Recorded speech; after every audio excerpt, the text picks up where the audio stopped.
Ngayon, kami sa Pamilya Ricci ay alamin kung talagang sulit ang hype ng Seoul sa K-pop music na sumakop sa mundo, pinakabaliw at pinakakakaibang street food at super sikat na kawaii entertainment. Kaya siguraduhin manood hanggang dulo para malaman ang sagot dahil gumastos kami ng higit sa $100,000 sa video na ito. Sikat ang Korea hindi lang sa masarap na street food kundi pati na rin sa ilang talagang kakaibang bagay na hindi mo aakalain at nagsisimula kami sa isang ramen library. Dito sila nagbebenta ng napakaraming uri ng instant ramen kaya napakadaling mahanap ang eksaktong lasa na magugustuhan mo mula sa pinakabanayad hanggang sa sobrang anghang. Di lang yung rasen of a chi. Tingnan mo ang mesa na ito. Isa itong higanteng pakete ng ramen. At ngayon, pipili kami ng 3 ramen para sa amin.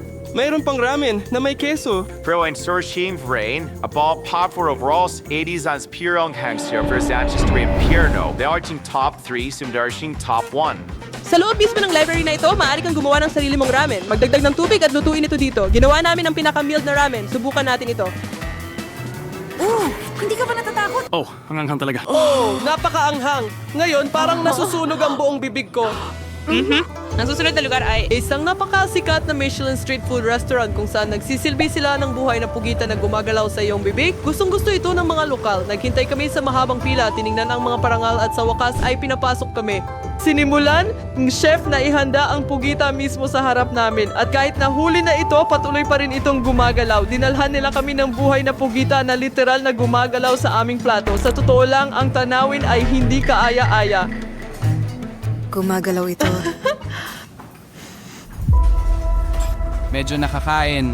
Talaga bang ninuya mo ito? Susunod, lulutuin ka nila mula sa Squid Game kung saan kailangan mong ukitin ang hugis nang hindi nababasag ang cookie o matatanggal ka. Tandaan, dapat mo itong dilaan. Oo, gawin natin ito. Wow, ang tamis. Matamis.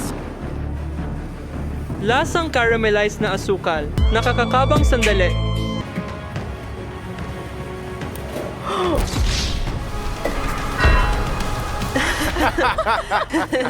Hindi ko sana nalampasan ng hamon.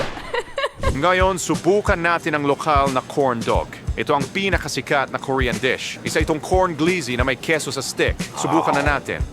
Oh, ang sarap nito at ang daming keso. At may sausage sa ilalim.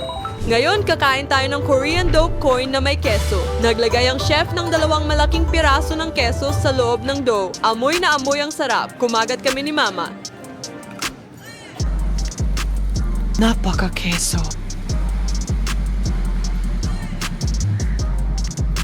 Masarap.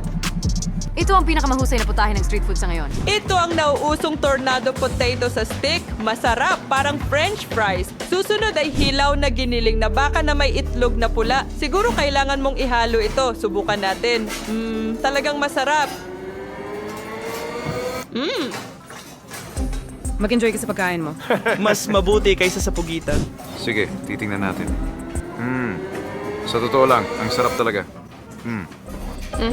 Pero hindi ko ito kakainin ng regular. Sunod, pumunta kami sa isang restaurant na gumagawa ng pinakasikat na dumplings sa Korea. Ngayon, kaming 3 ay kakain ng dumplings. Nanalo siya ng Michelin para sa mga dumplings na ito 8 taon sunod-sunod. Subukan natin ito. Ang init talaga. Oh, ang init. Masarap na dumplings. Napaka-juicy. Masarap at mainit, pero ang sarap talaga. Napakasarap. Isa sa mga pinakamahusay na dumplings na natikman ko. Nasa isang kakaibang cafe kami kung saan lahat ay mukhang cartoon. Parang pumasok kami sa isang retro animated na palabas. Meron kaming itim at puting mga dessert at inumin. Parang 2 dimensyon ang lahat.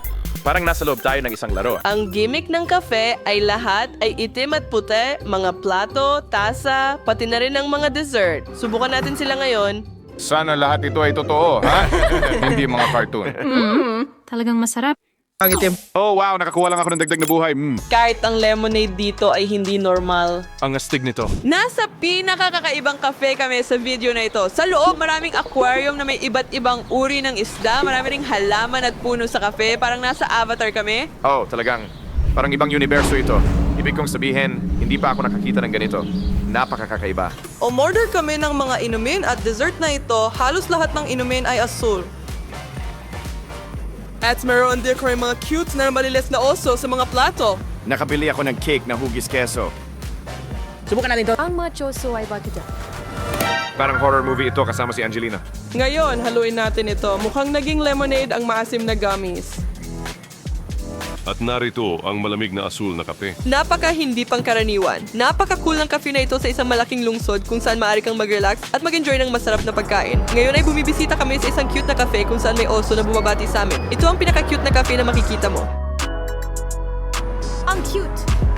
Bakit nila niyayakap ang bagay na yon? Ito ay isang napaka-cute na concept store na may maraming makukulay na oso, smileys at kuneho. Bukod sa mga laruan, maaari ka ring mag-enjoy ng mga dessert at inumin dito. Ito ang pinakakakaibang cute na cafe na napuntahan namin. Meron kaming cake na hugis pink na oso at narito ang 3 pink na latte pero kailangan mo munang haluin gamit ang straw. Pero ito ay puti. Strawberry pink na latte. Latte. Oh, ito ay latte. May kape ba ito? Puti ba itong kape? Sa tingin ko, Subukan na ba natin ang cake? sayang naman. Eh, sige. Oh. Nabali. Hindi na ito cute. I kills kumain mine swilling tinidorma. Ayun ang pinaka-cute at pinaka-pink na cake na nakita ko sa buong buhay ko. Siguradong ito ang pinaka-kawaii na cake sa video na ito. Kawaii! At pagkatapos bumisita sa mga pinakakawili-wiling cafe sa Seoul, pumunta kami sa isang K-pop concert. Ang K-pop Demon Hunters ay kasalukuyang pinakasikat na musika mula sa Seoul. Nangunguna sila sa mga Tsart, ang kanilang animated na palabas, ang pinaka-pinapanood sa Netflix. Pero bago pa man sila, naroon na ang Gangnam Style na sumikat sa buong mundo at umabot ng halos 6 na bilyong views sa YouTube. At higit sa lahat, ito ang paboritong kanta ni Lisa. Kaya pumunta kami sa konsyerto para maranasan ito mismo. Nakarating kami sa venue at nagmamadaling bumili ng mga tickets. At pagkatapos, kasama ang iba pang mga Koreano, naghintay kami na magsimula ang palabas. At sa wakas, lumabas si Sai at nagsimula ang konsyerto. Isang malaking brains sa isang palabas ng tubig at sa mga panauhing bituin. Ang lahat ay kamangha-mangha at lahat ay sumasayaw.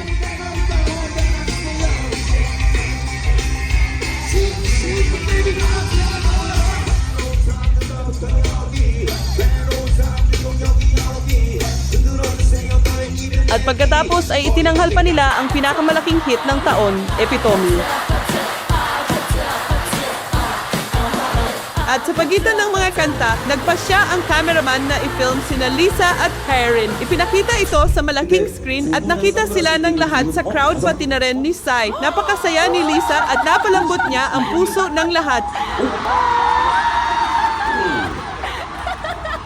저분이 30대 소리 질러 말을 지금 알아들으신 건가?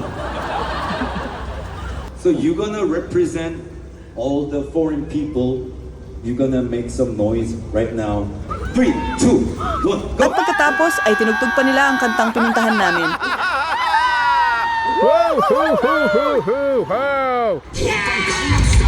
Hindi ba kailan may naging ganitong kasaya at ka-excited si Lisa?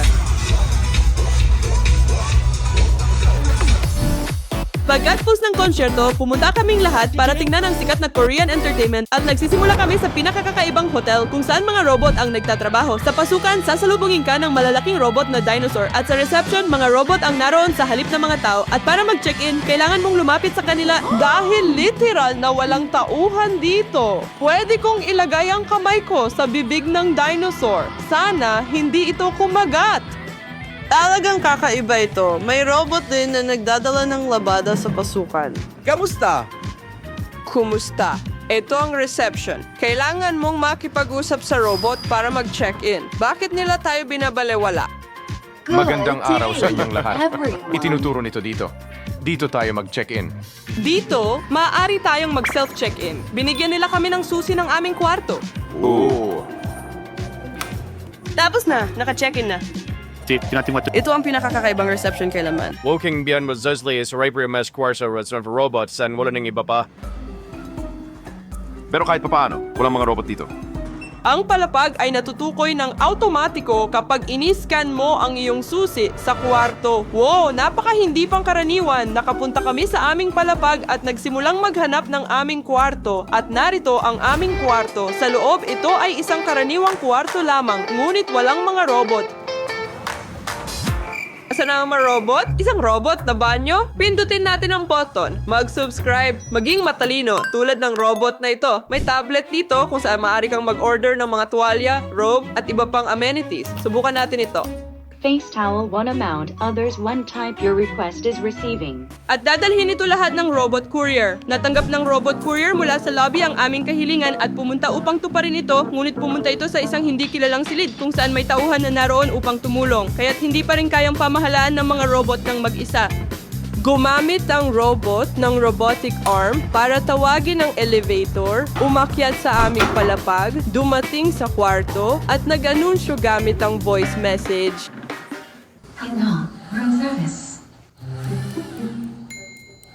At kumatok sa pinto. Wow! Mukhang dumating na ang robot. Nasa likod ba talaga ng pinto? Wow!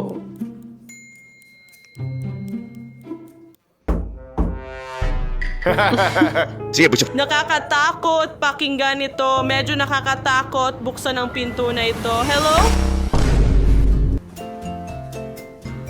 Your delivery has arrived. Please press the open button. Sa tingin ko, kailangan kong pindutin ang isang bagay. Pinindot ko ang button at iniabot ng robot ang mga tuwalya. Wow! Nakuha ko ang tuwalya? At pagkatapos ay pinabalik ko ang robot sa istasyon nito. Thank you for your order. Susunod, bibisita tayo sa isang napakakakaibang hotel at makikita mo kung bakit. Ito ay isang ganap na kawaii hotel. Mas matangkad ang oso kaysa sa akin. Ano nangyari? Ang cute mo. Sa kindergarten? Ibig kong sabihin, hindi ko maintindihan. Pinarurusahan ba ako at ibinabalik sa kindergarten? Ang buong palapag ay pinalamutan ng mga kawaii na bibi at dekorasyon. Tingnan mo ito. May bulate na nakasabit sa mga lobo. Ibig kong sabihin, sobrang kakaiba nito. Di ba? Pero ang pinakakagiliw-giliw dito ay ang kwarto. Okay, nasa kindergarten na talaga tayo. Pasok na. Lord, ay walay rosas 80 ang pinaka-cute na kwarto na nakita namin sa lungsod. Nakakita ka na ba ng ganito? Isang ball pool sa loob ng kwarto ng hotel. Ang kwartong ito ay perpekto para sa mga pagod na matatanda na gustong maramdaman na parang bata muli. Ngayon, lumangoy tayo sa ball pit. Okay, ako muna. Heto na ako. Ganito ang pakiramdam pagkatapos ng mahabang lakad at mahirap na araw. Pumasok ka dito at mag-enjoy sa ball pit. Alam mo, hindi naman pala masama ang kindergarten. Medyo kakaiba. Nakakatuwa pero kakaiba, ha? Oh, masaya ito. Ito ang refrigerator at mukhang talagang kakaiba. Tingnan mo yon. Napaka-cute na refrigerator na may disenyo ng Bibe. Bumubukas ito. Stig, pwede mo bang yakapin ang oso dito? Nakuha ko na ang yakap ko. Meron silang mga cute na maliliit na tasa dito kung saan maaari mong inumin ang iyong kakao. May disco ball sa kwarto natin at umiilaw ito. Hindi pa ako nakakita ng ganito dati. Punong-puno mong laro ni Aunad Diod, pete na ang ilaw da hugis oso. Meron ding plush na kuneho at bibe sa kama. Ay talagang mukhang napaka-cute. Oh, may kurtina pa na may mga kuneho? So trees and beasts that wives and elegant, crazed scouse striles, light of for days, snow is the smags. Susunod, pumunta kami sa pinaka-extreme na atraksyon sa buong Seoul. Ngayon, aakyat kami sa pinakamataas na tulay sa mundo. Magiging sobrang baliw ito. Stick, di ba kayo natatakot na maglakad dito? Una, kailangan nating sumakay ng elevator pataas. Aakyat tayo sa ika-124 na palapag. Natatakot ka ba? Oh, talagang natatakot.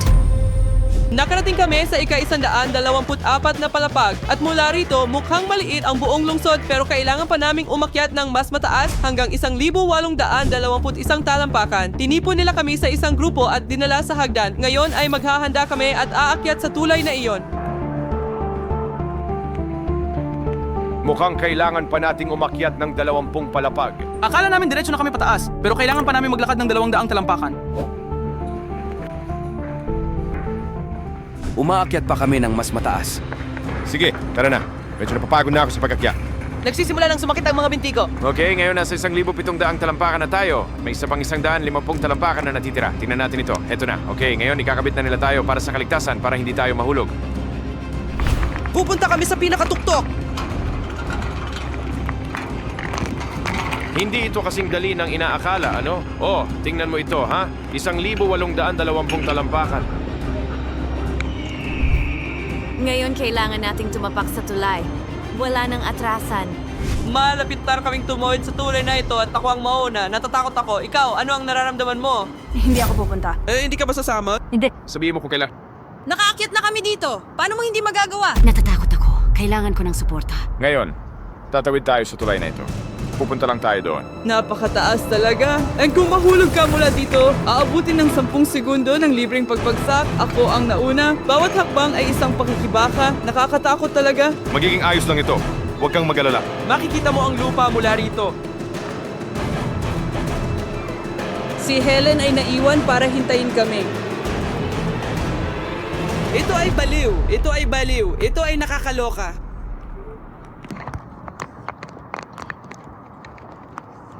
Okay, ang galing nun. Bigla na lang nagpasya si Helen na gusto niyang sumama sa amin. Nagawa ko. Natatakot ako.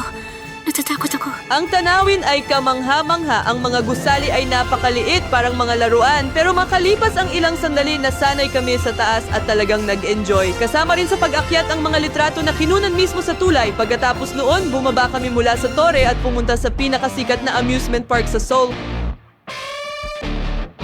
Nasa pinakamalaking indoor amusement park kamo sa mundo na may maraming roller coasters at isa sa pinakamataas na drop tower sa mundo. Meron din silang mga carnival at iba't ibang palabas sa loob.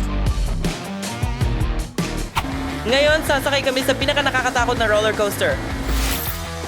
Ang silis na sulat po di mo milyag viewers na humigit kumulang gawa na G na puwersa.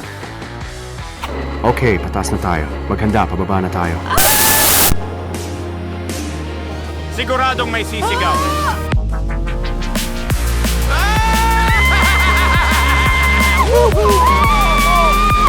Nakakatakot talaga yon pero sobrang astig. Iyon ay... Pagkatapos ay nag-relax kami sa Pokemon Carnival kung saan may mga Hawaiian Pikachus na sumasayaw.